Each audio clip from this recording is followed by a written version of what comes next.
Hello TikTokers, I'm the Christian Relationship Counsellor and I really wanted to talk to you about the talents or the silver, whichever way. It seems to be the same or a similar situation in Matthew 25:14 and in Luke. Only one refers to what the master was giving to his workers as talents, and the other is talking about gold, silver. Talents as we know them can be kind of something you can't touch, something you can, it's something that you have, an ability you have. And the silver and the gold is monetary, it's like the material, the materialism. So, but regardless of whether it is something that you have and something that you own and doesn't cost you anything and you can make money from it, or whether it's the physical money, it's how you use it. That is the point in this Bible. How do you use what you have? God, when sometimes we really chastise the rich, and we talk about them being greedy and exploiting us. But the thing is, what the rich are doing, they're actually doing what God tells them to do in the Bible. Make more. They have masters and they have slaves in the Bible. So there's always going to be those people who do well or double what they have. Some people do it through scrupulous means. Some people do it through unscrupulous means. But the fact of the matter is, the Bible endorses doubling, trebling, or whatever it is you can do with what you have given. You are given. It doesn't really, that doesn't mean that it has to be a mercenary way, because, greed and murder and all those kind of things is not condoned by the Bible. But it does mean that those people who have, whatever it is you have to try and double it. You have people who are not well off, and so they just make do with what they have. They don't try to make more with what they have. They just literally just accept it and think, this is my lot. I'm not going to get any more. And they just give up. Those are the ones who God calls lazy. Lazy and worthless. He commends those who double what they're given, who make the most out of what they were given. We're not all meant to be living a poor life, but sometimes our lack of faith in what we have is what keeps us at the bottom of the pit.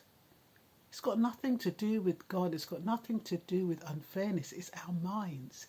Like Bob Marley says, mental slavery. If you feel tied down, and if you feel as though you don't have a chance, you're not going to have a chance.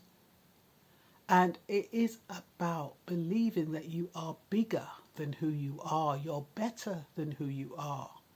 You're more capable. Have you ever thought of yourself when you're kind of stuck in a situation, and how when you're forced to, you find the resilience and the force to get out of that situation? That needs to be applied on a daily basis with whatever it is you have. You're not supposed to just bury your talents or your money and just sit on it. You're supposed to be able to do the best with what you have. Increase it. Now, I've just written a few notes, and the feisty master. I think it was quite feisty when he says, "Master, I knew you was a harsh man, harvesting crops you didn't plant and gathering crops you didn't cultivate."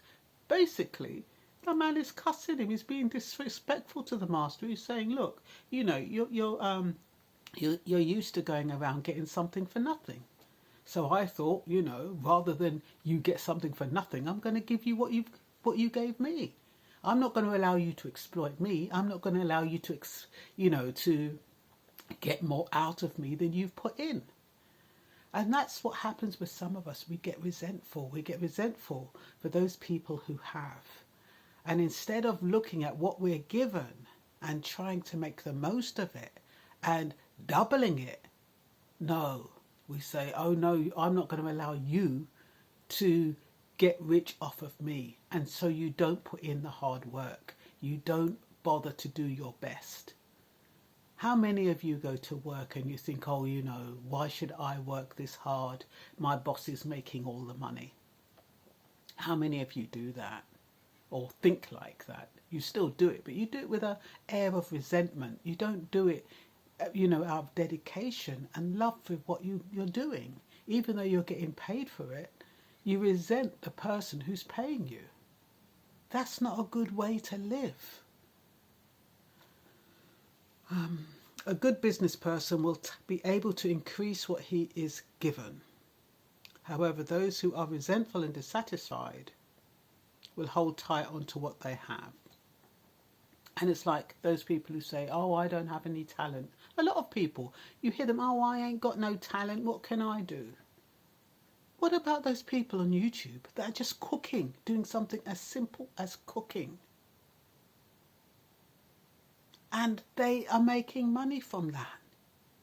But some people, they just sit back, moan, moan, moan. Just do not count their blessings. Do not count what they have. Do not appreciate what they have. So God rewards those who put in considerable effort, bettering their lives and the lives of those in their community. So what are you doing to better your life and those around you?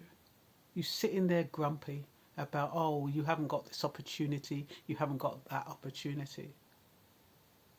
Oh, woe is me, this happened to me, that happened to me.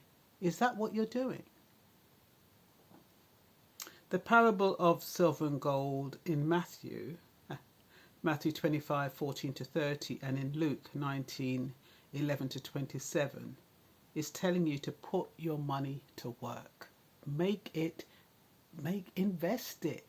And you can invest it in so many ways. The thing is, a lot of people are discouraged now because the interest rate, if you put your money in the bank, you're not making anything back, but even a penny is better than nothing at all. So how are you going to double your money? You have to think. I mean, the system now is really difficult, you know, in order to make you make more money than what you have. That's why you have to think creatively. Think of ways that you can, what can I put my money into, regardless of how small, so I can double it. The other day I made an analogy with, you know, buying some sweets for 20p and selling them for 40p. It can be something small like that that can start your brain ticking. It's about having an idea. I put here that I've already said it, but the rich get a lot of flack, but they're putting their money to work, getting rich off of our labour. The poor, instead of doing something about their position, sit on what they have and make no attempt to double it. They're afraid to take the risk of losing it. That worker said, I was afraid I would lose your money, and so I hid it in the earth. Find ways to increase what you're given. And that's what happens. So many of us, you know, we're so afraid that we're going to lose what little we have. We're afraid to invest it. But it is important to think creatively. Creativity doesn't cost anything. All it takes is a period of silence, a period of questioning and asking questions. What can I do? What am I meant to do? Write down the things that you're good at. And try to think of, how can I make this work for me? How can I make what I'm good at work for me? The system is such where you can't do side hustles anymore. So what can you do legitimately with what you have? You might not be making quick buck, which is what you want, but slowly but surely wins the race. So all I'm saying is that, you know, whatever you have, just try and double it. If you can't double it, just a little step at a time. The mile starts with the first step. When you complete a mile, you had to have taken the first step to complete that mile. So bear that in mind. Don't get frustrated. Don't get impatient. Just do what you can with what you have. And hopefully things will work out okay. I am the Christian Relationship Counsellor. You can find me on YouTube. Please subscribe and share.